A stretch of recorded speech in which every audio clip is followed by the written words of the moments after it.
Welcome back to Trading 360. I'm Marley Caden. We've got second quarter earnings season beginning to wind down, but the market will be fully focused next Wednesday on Nvidia when the world's most valuable company reports earnings after the closing bell. For what to watch on Nvidia and the chip trade ahead of the earnings event, let's bring in our panel. Adam Coons, Chief Investment Officer at Winthrop Capital Management, and Joseph DeYonker, CEO and founder at Pure Play ETFs.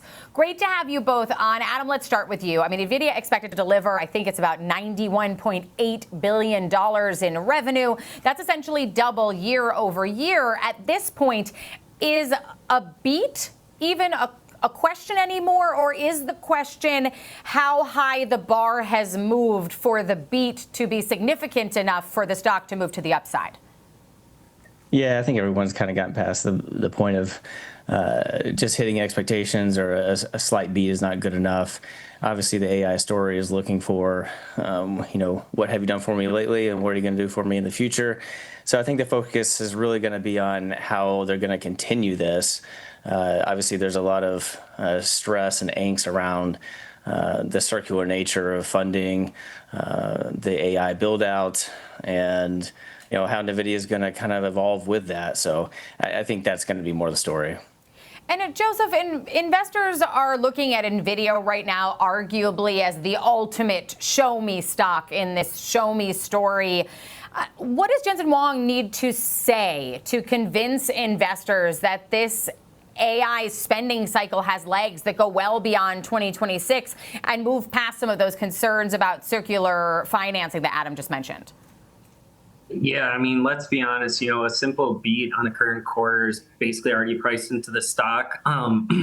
What the market's really hunting for here is that third quarter forward guidance number. So investors want to see, management target somewhere around, $105 billion or more, really, kind of just to prove that sequential, quarter over quarter momentum isn't stalling out.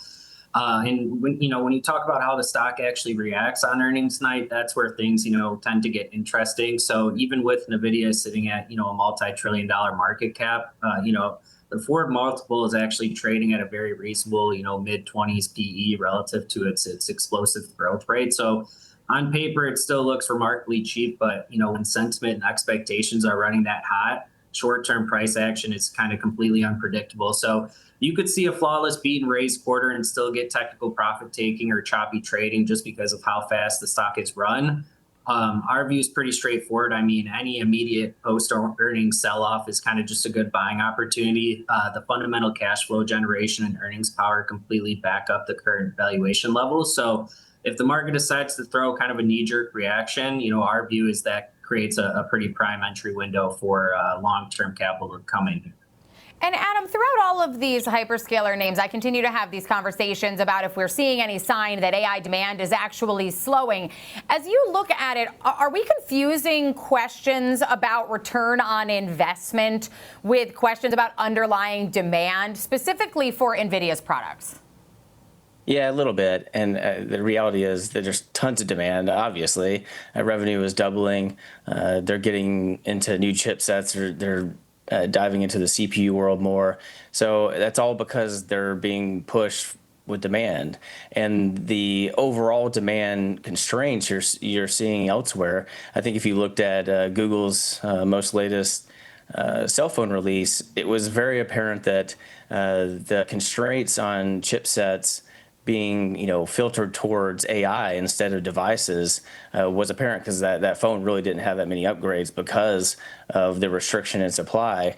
And you kind of saw with NVIDIA that they're actually locking in a substantial amount of supply because they do have these new chipsets coming with the Vera Rubin, and there is tons of demand. So I think that's why you still want to pay attention to the chip manufacturers and those designing the AI chips versus those trying to create this software that's going to use AI, because that's where there's still a lot of questions on whether there is going to be that return on investment. For NVIDIA, there obviously is going to be, because they're the ones behind it all.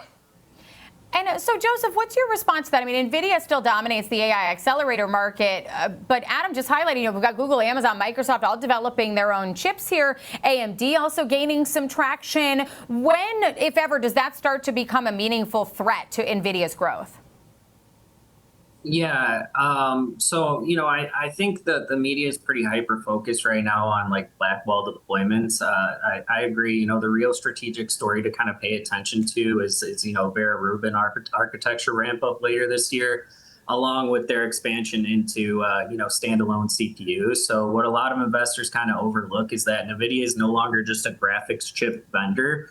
They're actively expanding into, a $200 billion plus broader processor market. So management, they're targeting nearly, 20 billion in standalone Grace and Vera CPU revenue, along with, this fiscal year. So when NVIDIA pairs its own custom CPUs directly with its GPUs accelerators in the unified system, they effectively capture significantly higher dollar content for every single data center server rack being installed. So as enterprise, customers, cloud partners look to drive down their operating costs and lower the cost per token for running live AI applications, the next generation architectural transition ensures that, the data centers keep upgrading their hardware clusters. They aren't going to sit on legacy infrastructure when Vera Rubin offers massive efficiency gains. So that CPU expansion and platform integration kind of gives NVIDIA a little differentiated edge and a brand new kind of multi-billion-dollar growth vector compared to those other competitors out there. All right, well, we'll have the Super Bowl of earnings coming next Wednesday, but appreciate you being with us to preview them today. Adam Coons, Chief Investment Officer at Winthrop Capital Management, and Joseph DeYonker, CEO and founder at Pure Play ETFs.